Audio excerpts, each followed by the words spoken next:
Nakei kasi lobi nako zongai mopembo ezali ndeli wanteo Nakei kasi lobi na. Embracing World Living with my boys, my homies, DJ Kavem and Xiuhtezcatl. Let's go, y'all. What's happening? So, how do you embrace world living, Xiuhtezcatl? It's been just like a life journey, I think, of doing such. And I think just the vision that you've expressed around that, embracing world living, is really beautiful. My father is Mexica. I'm Mexica. It's indigenous peoples from Mexico City. And for us, part of the culture and the heritage that I have inherited and the teachings that I've inherited is just this massive balance between our own just like thriving as a people and as a culture, and also protecting our land, protecting our culture, our water. And so I've just like fallen in love with nature. You know, my whole childhood was spent outside, and in ceremony. You know, in finding that connection of like in ceremony, praying for and giving back to the earth through our songs, our prayers, and our sacrifice that we give. You know, as like humans got to give back. Yes, of course, you do. For us. And when I started getting involved in community organizing and leadership and being a spokesperson for young people, it was never about being an activist. It was about, kind of just, I saw our responsibility as human beings to fight to protect the Mother Earth. And that's what I try to embrace, is see fighting for change, fighting for justice, not as an external piece of our expression, but as just really like a part of who we are, part of our existence, part of that concept of world living. Yeah. Awesome. I love that. Totally. And you, Ietef, how do you embrace world living? You already know. Working on culinary climate action, staying in the produce section, composting, sprouting that life everywhere I go, working with my family, working in the community, doing this work around the world, really showing how we can redefine the image of wealth in hip-hop culture, embracing the ideas of regenerative agriculture, growing food, harvesting food, making beats with the food, chopping it up, coming in the kitchen with you. That's how we're doing it, If you can't eat it fresh, then you ain't fresh. You can't eat it raw, and don't eat it at all. That's the concept of how I live, and I've been vegan for about a good, almost going on 20 years now. Around like 17, 18, years, and like it's really deep to see like transformative ways. I don't age, I don't get sick.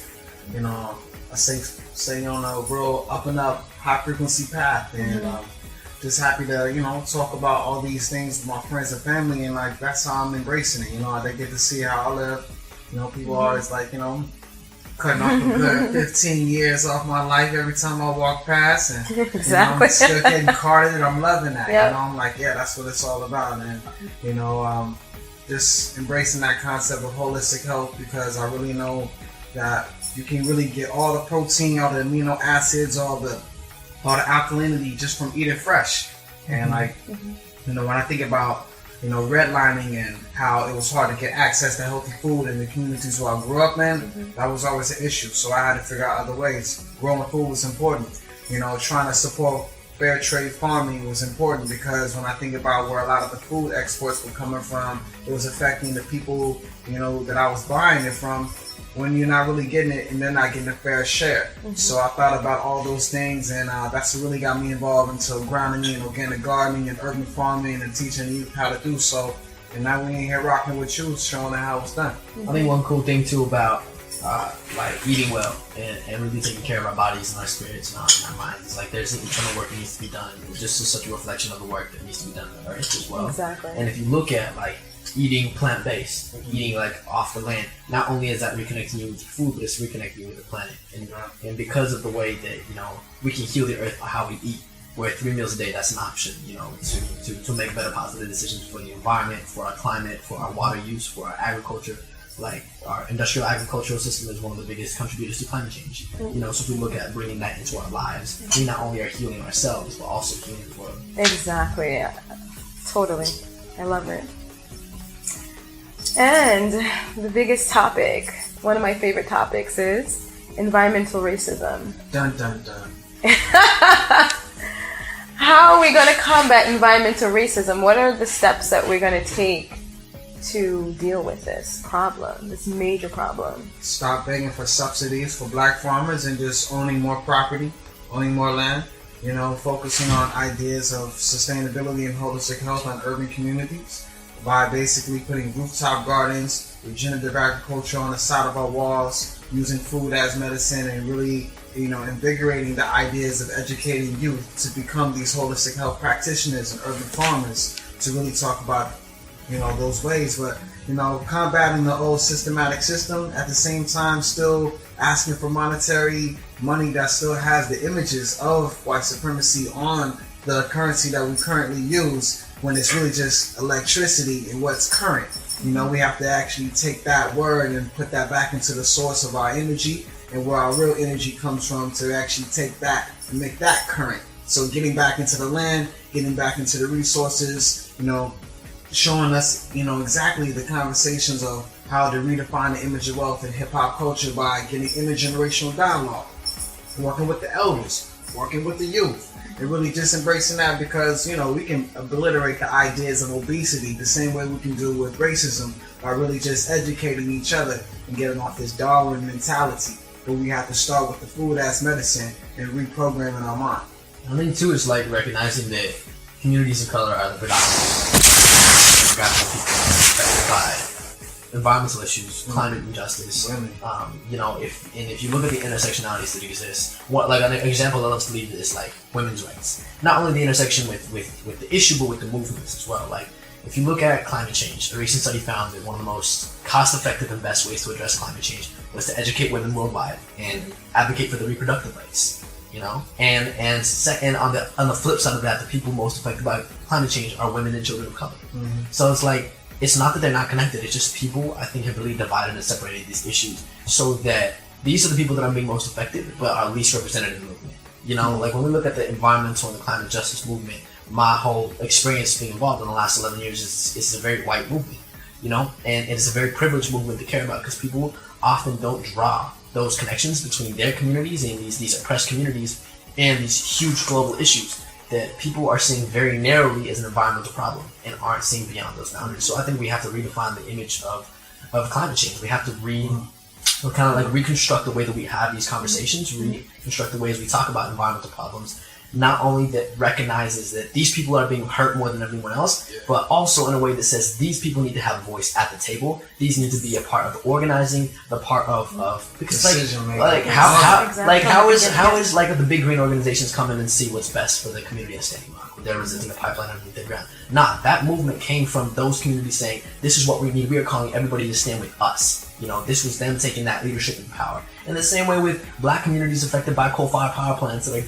making their children sick, or, you know, Latino communities that are being underpaid, you know, and horrible working conditions for you know, picking the food that we're eating, like different things like that. Like, how do we have those communities and those voices represented in this issue? And I think we have to reframe that and reframe the solutions as well, because people see the solutions as like, buy a Tesla, you know, or put solar panels. Yeah, like who can afford that within our communities? You know, like there are very few people that can afford to make those kind of transitions. So like, I think the gardening is such a huge thing too, because not only is that changing the way that we are getting our food, that is helping heal our bodies and our communities, that is bringing our community together, that is also like opening up opportunities for entrepreneurship, you know, starting a business, making income, like different things like that address multiple issues within these communities of these, you know, oppressed communities, and we're addressing multiple solutions at a time. So it's all about reframing the issue, reframing the solution, and bringing our people's voices back before. Every time you buy organic apple, you get an organic seeds. Every time you buy organic orange, you get an organic seeds. You buy potatoes, you can cut off those stubs and actually make more potatoes. Like, there's a lot of things that we can do. You can replant cabbage, you can replant your lettuce, you can replant your celery. Yeah, sprouting that life is so important, but it's really a concept that we lost. A lot of Africans in America, are still dealing with that cellular because they feel like it's something that's beneath them, and they're like, oh, it's so separated, and like, oh, my great grandmother grow food, and I'm not growing food, I'm going to the store, and like we have to really think about what the farmers market is all about. And if we're not really contributing towards the planet, like Real G's got hoes in the garden, that's the best way to think about it. It's regenerative agriculture. We can put it right back into the soil, get the carbon sequestration. This is things that we need in our urban cities, especially dealing with real pollution. But it's not just about thinking about how the global warming is going to affect people who live on the equator first, mostly melanated people.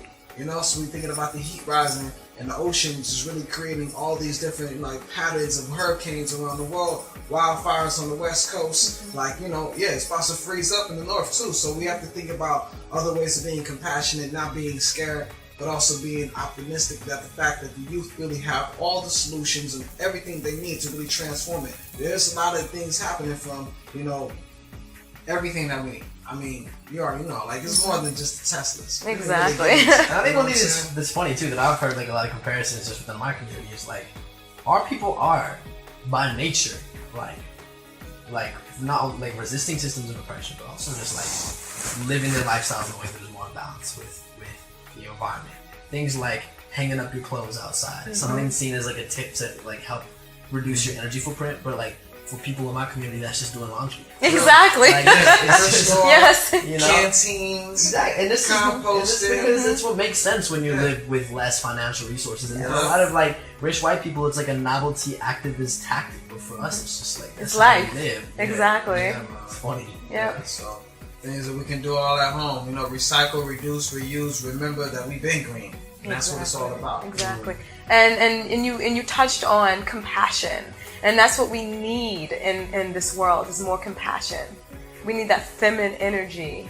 The earth right now in the world is so masculine. And we need that feminine energy of love and harmony and peace and compassion. And I think that needs to ripple through the world right now.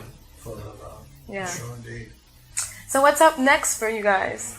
Everything's up next. New album, Skywater. Skywater is about to come out. We already released the produce section album that did really well. Dropped the juicer. Everything is popping. Yo, X, tell me what's next. Break Free. It's a debut solo hip hop album that's going to be released in March of 2018. We're going on tour. Me and Ietef are going on tour, 11 cities, 16 days on the East Coast with Nako and Medicine for the People and the Late Ones. Just released a book in September, so we're working on new strategies to push that out and get that in the hands of all people. Nice. And, what's the name of the book? We Rise. We You can Rise. get it anywhere books are sold, online, Barnes & Noble, Amazon.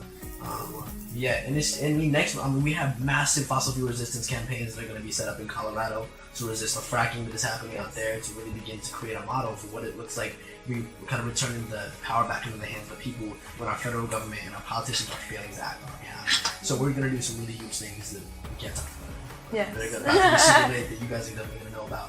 And fresh day, Keep a fresh day, July, June 14th. June 14th, yes. Yeah, it's about to go down, y'all. Y'all post your plate, get involved. Go and check out all the rest of the videos. You already know what's happening right here on the Embrace Raw Living. And go ahead and post your plate of your favorite vegan recipe on June 14th for your chance to go ahead and get down with all the fresh raw prizes. You know what it is. Yes. Yeah. Blessed. So happy. This is just great. Super grateful. Deep gratitude to these brothers right here. To my brothers. All right. All right. Thank you for the work you do. Yes, thank you. Thank you. We appreciate both of you. Yes. Yeah. You already know. What's that? Yes. Yo, that iced fruit was nice. Yeah.